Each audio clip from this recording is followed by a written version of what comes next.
എസ്രായുടെ പുസ്തകത്തിൽ നിന്ന് അദ്ധ്യായം 1. പ്രവാസികളുടെ തിരിച്ചുവരവ്. ജെറമിയായിലൂടെ കർത്താവ് അരുളി ചെയ്ത വചനങ്ങൾ നിറവേറേണ്ടതിന് പേർഷ്യ രാജാവായ സൈറസിനെ അവൻ്റെ 1-ാം ഭരണവർഷം കർത്താവ് പ്രചോദിപ്പിക്കുകയും അവൻ ഒരു വിളംബരം എഴുതി രാജ്യം മുഴുവൻ പ്രസിദ്ധിപ്പെടുത്തുകയും ചെയ്തു. പേർഷ്യ രാജാവായ സൈറസ് അറിയിക്കുന്നു: സ്വർഗത്തിൻ്റെ ദൈവമായ കർത്താവ് ഭൂമിയിലെ സകല രാജ്യങ്ങളും എനിക്ക് നൽകുകയും യൂദായിലെ ജെറുസലേമിൽ അവിടത്തേക്ക് ആലയം പണിയാൻ എന്നെ ചുമതലപ്പെടുത്തുകയും ചെയ്തിരിക്കുന്നു. അവിടുത്തെ ജനമായി നിങ്ങളുടെ ഇടയിലുള്ളവർ അവിടുന്ന് അവരോടുകൂടെ ഉണ്ടായിരിക്കട്ടെ.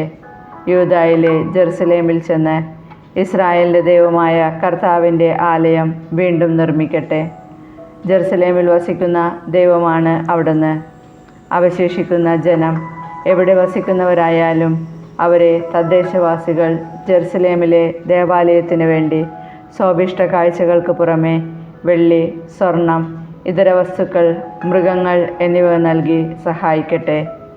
അപ്പോൾ യൂദായുടെയും ബെഞ്ചമിൻ്റെയും ഗോത്രത്തലവന്മാരും പുരോഹിതരും ലേവ്യരും ദൈവത്താൽ ഉത്തേജിതരായി ജെറുസലേമിലെ കർത്താവിൻ്റെ ആലയത്തിൻ്റെ പുനർനിർമ്മാണത്തിന് പുറപ്പെട്ടു. അവർ വസിച്ചിരുന്ന ദേശത്തെ ആളുകൾ സ്വഭിഷ്ട കാഴ്ചകൾക്ക് പുറമെ വെള്ളിപ്പാത്രങ്ങൾ, സ്വർണം, ഇതര വസ്തുക്കൾ, മൃഗങ്ങൾ, വിലയേറിയ സാധനങ്ങൾ ഇവ നൽകി അവരെ സഹായിച്ചു. നെബൂഖദ്നേസർ ജെറുസലേമിൽ കർത്താവിൻ്റെ ഭവനത്തിൽ നിന്ന് കൊണ്ടുവന്ന തൻ്റെ ദേവന്മാരുടെ ക്ഷേത്രത്തിൽ വച്ചിരുന്ന പാത്രങ്ങൾ സൈറസ് രാജാവ് എടുത്തുകൊണ്ടുവന്നു. അവൻ അവ ഭണ്ഡാര വിചാരിപ്പുകാരനായ മിത്രേദാത്തിനെ ഏൽപ്പിച്ചു. അവൻ യൂദായിലെ ഭരണാധിപതിയായ ഷെഷ്ബസാറിന് അവ എണ്ണിക്കൊടുത്തു. അവയുടെ എണ്ണം 1000 സ്വർണ്ണച്ചരുവങ്ങൾ, 1000 വെള്ളിച്ചരുവങ്ങൾ, 29 ധൂപകലശങ്ങൾ, 30 സ്വർണ്ണക്കോപ്പകൾ, 2410 വെള്ളിക്കോപ്പകൾ, 1000 മറ്റു പാത്രങ്ങൾ. സ്വർണവും വെള്ളിയും കൊണ്ടുള്ള പാത്രങ്ങൾ ആകെ 5469. പ്രവാസികളെ ബാബിലോണിൽ നിന്ന് ജെറുസലേമിലേക്ക് കൊണ്ടുവന്നപ്പോൾ ഷെഷ്ബസാർ ഇവയും കൊണ്ടുപോന്നു. എസ്രായുടെ പുസ്തകത്തിൽ നിന്ന് അദ്ധ്യായം 2. തിരിച്ചെത്തിയ പ്രവാസികൾ. ബാബിലോൺ രാജാവായ നെബൂഖദ്നേസർ ബാബിലോണിലേക്ക് തടവുകാരായി കൊണ്ടുപോയ ജനം പ്രവാസത്തിൽ നിന്ന് തങ്ങളുടെ പട്ടണമായ ജെറുസലേമിലും യൂദായിലും തിരിച്ചെത്തി.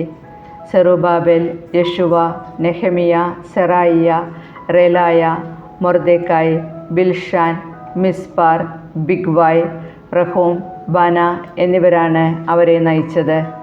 ഇസ്രായേൽ ജനത്തിൻ്റെ കണക്ക്: പാറോഷിൻ്റെ പുത്രന്മാർ 2172, ഷെഫാത്തിയായുടെ പുത്രന്മാർ 372, ആരായുടെ പുത്രന്മാർ 775, പഹത് മോവാബിൻ്റെ, അതായത് യെശുവയുടെയും യോവാബിൻ്റെയും പുത്രന്മാർ 2812, ഏലാമിൻ്റെ പുത്രന്മാർ 1254, സാത്തുവിൻ്റെ പുത്രന്മാർ 945, സക്കായിയുടെ പുത്രന്മാർ 760, ബെനായിയുടെ പുത്രന്മാർ 642, ബേബായിയുടെ പുത്രന്മാർ 623, അസ്ഗാദിൻ്റെ പുത്രന്മാർ 1222, അദോനിക്കാമിൻ്റെ പുത്രന്മാർ 666, ബിഗ്വായിയുടെ പുത്രന്മാർ 2056, അദീനിൻ്റെ പുത്രന്മാർ 454, അദേറിൻ്റെ, അതായത് ഹെസക്കിയയുടെ പുത്രന്മാർ 98, ബേസായിയുടെ പുത്രന്മാർ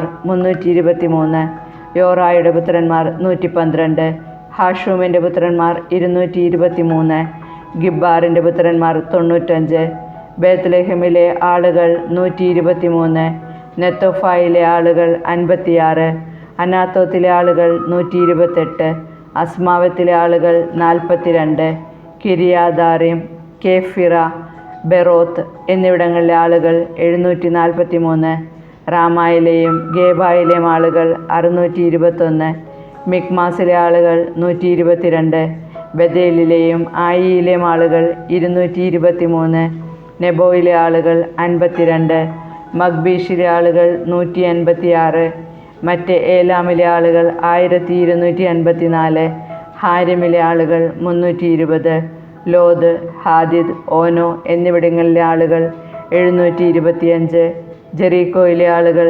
345, സേനായിലെ ആളുകൾ 3630. പുരോഹിതന്മാർ യെശുവയുടെ കുടുംബത്തിലെ ദയായുടെ പുത്രന്മാർ 973. ഇമ്മറിൻ്റെ പുത്രന്മാർ 1052. പഷ്ഹൂറിൻ്റെ പുത്രന്മാർ 1247. ഹാരിമിൻ്റെ പുത്രന്മാർ 1017. ലേവ്യർ ഹൊദാവിയായുടെ പുത്രന്മാർ യെശുവയുടെയും കദ്മിയേലിൻ്റെയും പുത്രന്മാർ 74. ഗായകർ ആസാഫിൻ്റെ പുത്രന്മാർ 128. വാതിൽ കാവൽക്കാരുടെ മക്കൾ ഷല്ലൂം, അദർ, തൽമോൻ, അക്കൂബ്, ഹദിദ, ഷോബായ് എന്നിവരുടെ പുത്രന്മാർ 139. ദേവാലയത്തിലെ സേവകന്മാർ സിഫ, ഹസൂഫ, തബോവത്ത്, കെറോസ്, സിയാഹ, പാദോൻ, ലബാന, ഹഗാബ, അക്കൂബ്, ഹഗാബ്, ഷംലായ്, ഹനാൻ, ഗിദദേൽ, ഗാഹർ, റേയായ, റസീൻ, നെക്കോദ, ഗസാം, ഉസ, പസിയ, ബസായ്, അസ്ന, മെയൂനിം, നെഹിഫിസ്, ബക്ബുക്ക്, ഹക്കൂഫ, ഹർഹൂർ, ബസ്ലൂത്ത്, മെഹീദ, ഹർഷ, ബർക്കോസ്, സിസേറ, തേമ, നസിയ, ഹത്തീഫ എന്നിവരുടെ പുത്രന്മാർ. സോളമൻ്റെ ഭൃത്യന്മാരുടെ മക്കൾ സോദായ്, ഹസോഫറേത്ത്, പെറൂദ, യാല, ദാർക്കോൻ, ഗിദ്ദേൽ, ഷെഫാത്തിയ, ഹത്തീൽ, പൊക്കറേത്ത്, ഹസേബായിം, ആമി എന്നിവരുടെ പുത്രന്മാർ. ദേവാലയ ശുശ്രൂഷകരും സോളമൻ്റെ ഭൃത്യന്മാരും കൂടെ ആകെ 392 പേർ.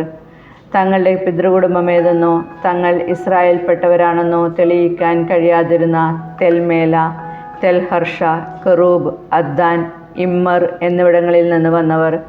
ദലായ, തോബിയ, നെക്കോദ എന്നിവരുടെ പുത്രന്മാർ 682.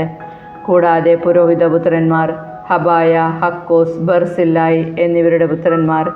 ഗിലെയാദുകാരനായ ബർസില്ലായുടെ പുത്രിയെ ഭാര്യയായി സ്വീകരിച്ചതിനാൽ അവളുടെ പേരിൽ അറിയപ്പെടുന്നവരാണ് ബർസില്ലായ് കുടുംബക്കാർ.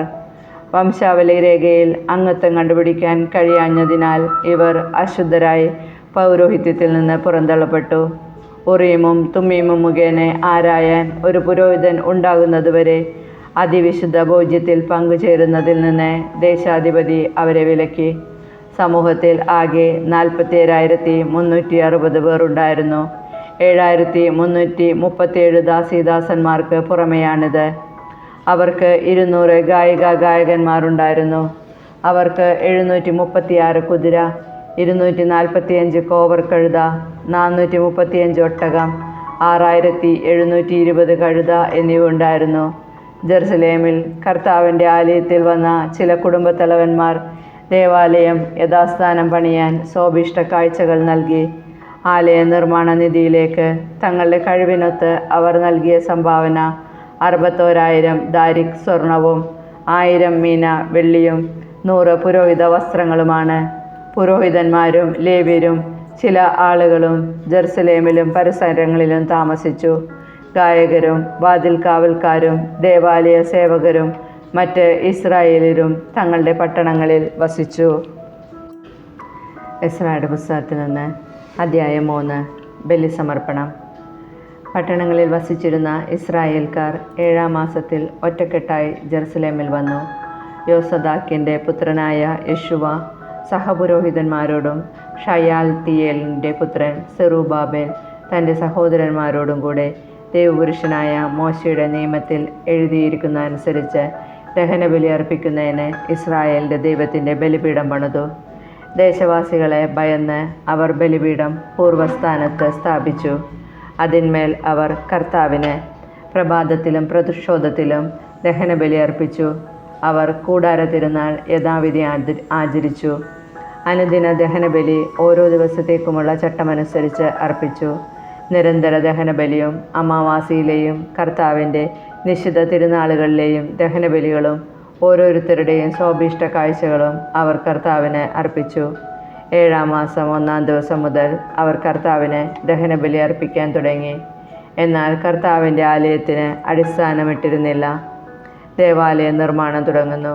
പേർഷ്യ രാജാവായ സൈറസിൻ്റെ അനുവാദത്തോടെ അവർ കൽപ്പണിക്കാർക്കും മരപ്പണിക്കാർക്കും പണവും ലബനോനിൽ നിന്ന് ജോപ്പായിലേക്ക് കടൽ മാർഗം ദേവദാരു കൊണ്ടുവരാൻ സീദോന്യർക്കും ടയർ നിവാസികൾക്കും ഭക്ഷണപാനീയങ്ങളും എണ്ണയും നൽകി.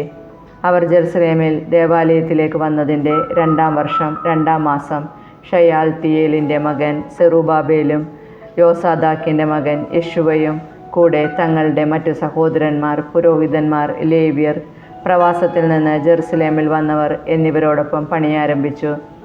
കർത്താവിൻ്റെ ആലയം നിർമ്മിക്കുന്നതിൻ്റെ മേൽനോട്ടം വഹിക്കാൻ 20-ഉം അതിനുമേലും പ്രായമുള്ള ലേവ്യരെ നിയോഗിച്ചു. യെശുവയും പുത്രന്മാരും ചാർച്ചക്കാരും യൂദായുടെ മക്കളായ കദ്മിയേലും പുത്രന്മാരും ഹെനാദാദിൻ്റെ പുത്രന്മാരും ലേവ്യരും അവരുടെ പുത്രന്മാരും ചാർച്ചക്കാരും ചേർന്ന് മേൽനോട്ടം വഹിച്ചു. കർത്താവിൻ്റെ ഭവനത്തിൻ്റെ ശിലാസ്ഥാപനം ശില്പികൾ നിർവഹിച്ചപ്പോൾ ഇസ്രായേൽ രാജാവായ ദാവീദ് നിർദ്ദേശിച്ചതനുസരിച്ച് വിശുദ്ധ വസ്ത്രങ്ങൾ അണിഞ്ഞ പുരോഹിതന്മാർ കാഹളങ്ങളും ലേവ്യരായ ആസാഫിൻ്റെ പുത്രന്മാർ കൈത്താളങ്ങളുമായി കർത്താവിനെ സ്തുതിക്കാൻ മുൻപോട്ട് വന്നു. അവർ കർത്താവിനെ പുകഴ്ത്തുകയും അവിടത്തേക്ക് നന്ദി പറയുകയും ചെയ്തുകൊണ്ട് സ്തുതിഗീതങ്ങൾ വചന പ്രതിവചനങ്ങളായി പാടി. കർത്താവ് നല്ലവനല്ലോ, ഇസ്രായേലിൻ്റെ നേരെയുള്ള അവിടുത്തെ സ്നേഹം എന്നേക്കും നിലനിൽക്കുന്നു. കർത്താവിൻ്റെ ആലയത്തിൻ്റെ അടിസ്ഥാനമിട്ടതിനാൽ അവർ ആർപ്പുവിളികളോടെ കർത്താവിനെ സ്തുതിച്ചു.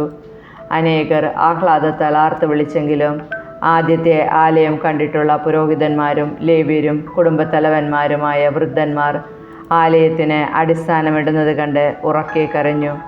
സന്തോഷധ്വനികളും വിലാപസ്വരവും തമ്മിൽ വേർതിരിച്ചറിയാൻ കഴിഞ്ഞില്ല. ജനം ഉച്ചത്തിൽ അട്ടഹസിച്ചതിനാൽ ശബ്ദം വിദൂരത്തിൽ കേൾക്കാമായിരുന്നു. എസ്രായുടെ പുസ്തകത്തിൽ നിന്ന് അധ്യായം 4. ദേവാലയ നിർമ്മിതിക്ക് എതിർപ്പ്. തിരിച്ചെത്തിയ പ്രവാസികൾ ഇസ്രായേലിൻ്റെ ദൈവമായ കർത്താവിന് ആലയം നിർമ്മിക്കുന്നുവെന്ന് യൂദായുടെയും ബെഞ്ചമിൻ്റെയും പ്രതിയോഗികൾ കേട്ടു. അവർ സെറുബാബേലിനെയും കുടുംബത്തലവന്മാരെയും സമീപിച്ച് പറഞ്ഞു, ഞങ്ങളും നിങ്ങളോടുകൂടെ പണിയട്ടെ. ഞങ്ങളും നിങ്ങളെപ്പോലെ നിങ്ങളുടെ ദൈവത്തെ ആരാധിക്കുകയും ഞങ്ങളെ ഇവിടെ കൊണ്ടുവന്ന അസീറിയ രാജാവായ ഏസർഹദോൻ്റെ കാലം മുതൽ അവിടത്തേക്ക് ബലിയർപ്പിക്കുകയും ചെയ്തു വരുന്നു. എന്നാൽ സെറുബാബേലും യെശുവയും മറ്റു കുടുംബത്തലവന്മാരും അവരോട് പറഞ്ഞു, ഞങ്ങളുടെ ദൈവത്തിന് ആലയം പണിയുന്നതിൽ നിങ്ങളൊന്നും ചെയ്യേണ്ടതില്ല. പേർഷ്യ രാജാവായ സൈറസ് കൽപ്പിച്ചതനുസരിച്ച് ഇസ്രായേലിൻ്റെ ദൈവമായ കർത്താവിൻ്റെ ആലയം ഞങ്ങൾ തന്നെ നിർമ്മിച്ചു കൊള്ളാം. അപ്പോൾ ദേശവാസികൾ പണി തുടരുന്നതിൽ യൂദാ ജനങ്ങളെ നിരുത്സാഹപ്പെടുത്തുകയും ഭീഷണിപ്പെടുത്തുകയും ചെയ്തു. അവരെ ലക്ഷ്യത്തിൽ നിന്ന് വ്യതിചലിപ്പിക്കാൻ ദേശവാസികൾ പേർഷ്യ രാജാക്കന്മാരായ സൈറസിൻ്റെ കാലം മുതൽ ദാരിയൂസിൻ്റെ കാലം വരെ ഉപദേശകന്മാരെ വിലക്കെടുത്തു. അഹസേരൂസിൻ്റെ ഭരണം ആരംഭിച്ചപ്പോൾ അവർ ജെറുസലേമിലെയും യൂദായിലെയും നിവാസികൾക്കെതിരെ ഒരു കുറ്റപത്രം സമർപ്പിച്ചു. പേർഷ്യ രാജാവായ അർത്താക്സർക്കസിൻ്റെ കാലത്തും ബിഷ്ലാം, മിത്രേദാദ്, താബേൽ എന്നിവരും അനുയായികളും രാജാവിനെഴുതി. കത്ത് അരാമായ ലിപിയിലാണ് എഴുതിയിരുന്നത്. വിവർത്തനവുമുണ്ടായിരുന്നു. സേനാപതി റഹൂം, കാര്യദർശി ഷിംഷായി എന്നിവർ ജെറുസലേമിനെതിരെ രാജാവിന് കത്തയച്ചു. റഹൂം, ഷിംഷായി, അവരുടെ അനുചരന്മാർ, ന്യായാധിപന്മാർ, ദേശാധിപതികൾ, സ്ഥാനികൾ, പേർഷ്യക്കാർ, എറക്കിലെ ജനങ്ങൾ, ബാബിലോൺകാർ, ഏലാമ്യരെന്നറിയപ്പെടുന്ന സൂസാക്കാർ എന്നിവരും മഹാനും ശ്രേഷ്ഠനുമായ ഒസ്നാപ്പർ നാടുകടത്തി സമരിയായിലെ പട്ടണങ്ങളിലും നദിക്കപ്പുറത്തുമുള്ള ദേശത്തും വസിപ്പിച്ച മറ്റ് ജനതകളും കൂടി എഴുതുന്ന കത്ത്. കത്തിൻ്റെ പകർപ്പാണ് ഇത്. അർത്താക്സർക്കസ് രാജാവിന് നദിക്കക്കരെയുള്ള ദേശത്ത് വസിക്കുന്ന ദാസന്മാരുടെ മംഗളാശംസകൾ. അങ്ങയുടെ അടുത്ത് നിന്ന് വന്ന യഹൂദർ ജെറുസലേമിലേക്ക് പോയി എന്നറിയിക്കട്ടെ. കലഹക്കാരുടെയും ദുഷ്ടന്മാരുടെയുമായ ആ പട്ടണത്തിൻ്റെ പുനർനിർമ്മാണം അവർ ആരംഭിച്ചിരിക്കുന്നു. അവർ അതിൻ്റെ മതിലുകൾ പൂർത്തിയാക്കുകയും അസ്ഥിവാരത്തിൻ്റെ അറ്റകുറ്റപ്പണി നടത്തുകയും ചെയ്യുന്നു. മതിലുകൾ പൂർത്തിയാക്കുകയും നഗരം പുനഃസ്ഥാപിക്കുകയും ചെയ്താൽ അവർ കപ്പമോ കരമോ ചുങ്കമോ തരുകയില്ല. അങ്ങനെ രാജഭണ്ഡാരം ക്ഷയിക്കുമെന്ന് അറിഞ്ഞാലും രാജാവിനെ അനാദരിക്കുന്നതിനെ കണ്ടുകൊണ്ടിരിക്കാൻ അങ്ങയുടെ ആശ്രിതന്മാരായ ഞങ്ങൾക്ക് കഴിയുകയില്ല. അതിനാൽ ഞങ്ങൾ അങ്ങയെ വിവരമറിയിക്കുന്നു. അങ്ങയുടെ പിതാക്കന്മാരുടെ ചരിത്രരേഖകൾ പരിശോധിച്ചാൽ ഈ നഗരം കലഹകാരിയും രാജാക്കന്മാർക്കും ദേശങ്ങൾക്കും ഉപദ്രവകാരിയുമാണെന്നും പണ്ട് മുതലേ അവിടെ കലഹം പൊട്ടിപ്പുറപ്പെട്ടിരുന്നെന്നും അറിയാൻ കഴിയും. അതിനാലാണ് ഈ പട്ടണം നശിച്ചത്. പട്ടണം പുനഃസ്ഥാപിക്കുകയും മതിലുകൾ പൂർത്തിയാക്കുകയും ചെയ്താൽ നദിക്കിക്കരെയുള്ള ദേശത്ത് അങ്ങേക്കൊരവകാശവും ഉണ്ടായിരിക്കുകയില്ലെന്ന് അറിഞ്ഞാലും. രാജാവ് മറുപടി അയച്ചു. സൈന്യാധിപനായ റഹൂമിനും കാര്യദർശിയായ ഷിംഷായിക്കും സമരിയായിലും നദിക്കക്കരെയുള്ള മറ്റു ദേശത്തും വസിക്കുന്ന അവരുടെ അനുയായികൾക്കും ശുഭാശംസകൾ. നിങ്ങളയച്ച കത്ത് ഞാൻ വ്യക്തമായി വായിച്ചു കേട്ടു. ഞാനൊരു കൽപ്പന പുറപ്പെടുവിച്ച് അന്വേഷണം നടത്തി. പണ്ട് മുതലേ ഈ നഗരം രാജാക്കന്മാരെ എതിർക്കുകയും കലഹവും കലാപവും അവിടെ നടമാടുകയും ചെയ്തിരുന്നു എന്ന് വ്യക്തമായി. നദിക്കക്കരെയുള്ള ഭൂവിഭാഗം മുഴുവൻ ഭരിച്ചിരുന്ന ശക്തരായ രാജാക്കന്മാർ ജെറുസലേമിലുണ്ടായിരുന്നു. അവർ കപ്പവും കരവും ചുങ്കവും ഈടാക്കിയിരുന്നു. ഞാൻ കൽപ്പന പുറപ്പെടുവിക്കുന്നതുവരെ നഗരനിർമ്മാണം നിർത്തിവെക്കാൻ അവരോട് ആജ്ഞാപിക്കുവേൻ. ഇക്കാര്യത്തിൽ അയവ് വരുത്തരുത്. വരുത്തിയാൽ അതും രാജാവിന് ഉപദ്രവകരമായി തീരും. അർത്താക്സർക്കസ് രാജാവിൻ്റെ കത്തിൻ്റെ പകർപ്പ് വായിച്ചു കേട്ട റഹൂമും കാര്യദർശിയായ ഷിംഷായിയും അനുയായികളും ജെറുസലേമിലെ യഹൂദരുടെ അടുത്തേക്ക് തിടുക്കത്തിൽ ചെന്ന് അധികാരവും ബലവും ഉപയോഗിച്ച് പണി നിർത്തിവെപ്പിച്ചു. അങ്ങനെ ജെറുസലേമിലെ ദേവാലയത്തിൻ്റെ പണി നിലച്ചു. പേർഷ്യ രാജാവായ ദാരിയുസിൻ്റെ 2-ാം ഭരണം വർഷം വരെ അത് മുടങ്ങിക്കിടന്നു.